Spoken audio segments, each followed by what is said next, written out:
An arrogant student challenges a humble bookstore owner, but her response reveals a shocking truth. Discover the story of Donna Lucia, the woman who proved that true knowledge goes beyond titles, an emotional life lesson about humility, wisdom, and the hidden value in pages. Get ready to be inspired. Bookstore owner, choose student, choose your life lesson, choose real story, choose wisdom script. In the coziness of a small neighborhood bookstore where the smell of old paper and coffee mingled, true knowledge wasn't measured by academic titles, but by the story told on each page. An unexpected episode revealed that not all glittering intellect is a sign of wisdom, and not all simplicity is synonymous with ignorance. Donna Lucia was there as always, discreet, with her glasses on the tip of her nose and attentive eyes. But one arrogant phrase, loaded with contempt, was enough to trigger something no one expected. And what seemed like just another trivial service turned into one of the most profound lessons that ever echoed in that place. On that rainy afternoon, the bookstore was in its calm rhythm. Customers leafed through books, the tinkling of the bell announced arrivals, and among all this, one voice stood out, harsh, cutting. "Do you really understand serious literature?" said young Pedro, staring at the bookstore owner with disdain. Donna Lucia held a volume of poetry with firm hands, but her lowered gaze didn't hide the impact of the phrase. The bookstore stopped for an instant. Those who saw looked away. Those who heard fell silent. It was as if the air had been cut along with that venomous speech. Pedro, a university student with an air of superiority, felt he had the right to dictate who deserved to be there. His tone wasn't just arrogant, it was disdainful. And there, in front of everyone, a cruel judgment was cast, not on a book, but on an entire lifetime of silent dedication.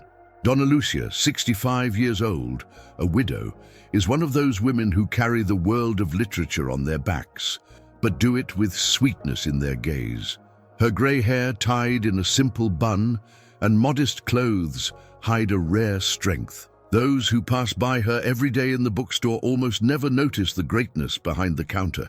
Her hands, with ink stains and page creases, speak louder than words. Each book she recommends comes with a memory, a story. She never complains, never imposes herself. But those who truly know her know. Behind the silence exists a soul full of wisdom and love for what she does. Before dedicating herself to the bookstore, Donna Lucia lived days that few imagine. She was once an editor at a major publishing house, participated in important launches, and even became a consultant to renowned authors. But this never went to her head, nor became a topic of conversation.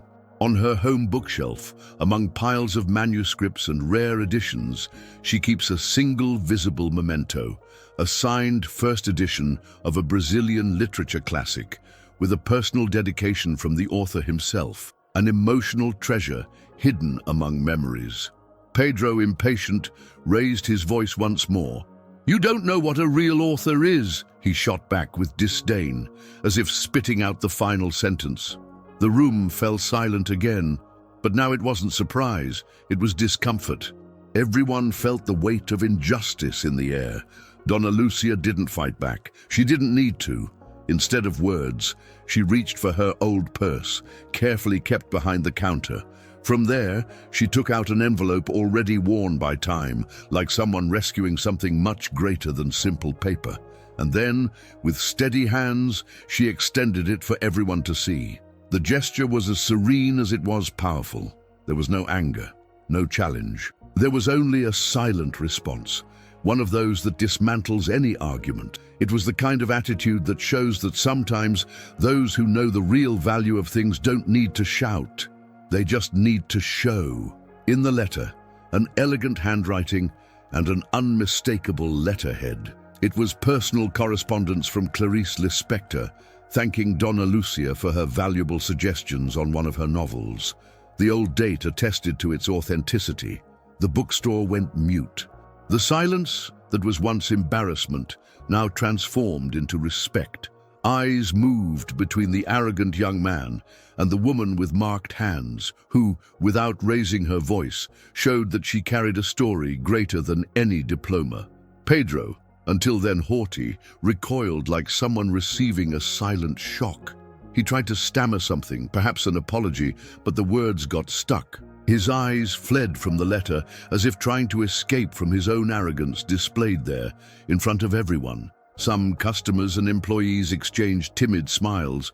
Others approached Donna Lucia with teary eyes.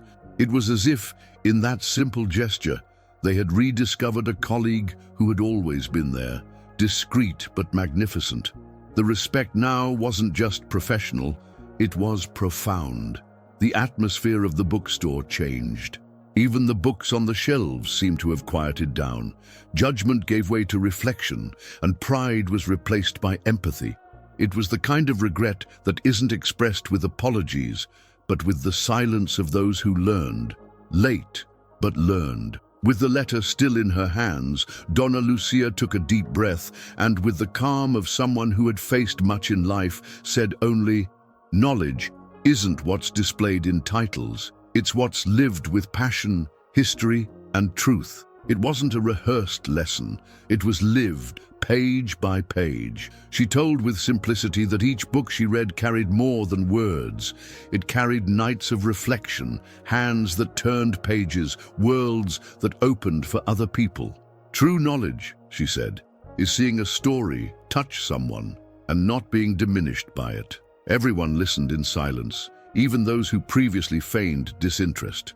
Donna Lucia, with her marked hands and calm voice, didn't just recover respect, she taught it. Because knowledge, in that instant, revealed itself much more in her posture than in any curriculum. Pedro, now with moist eyes, thanked her in a low voice, like someone trying to rewrite with regret what was torn with arrogance.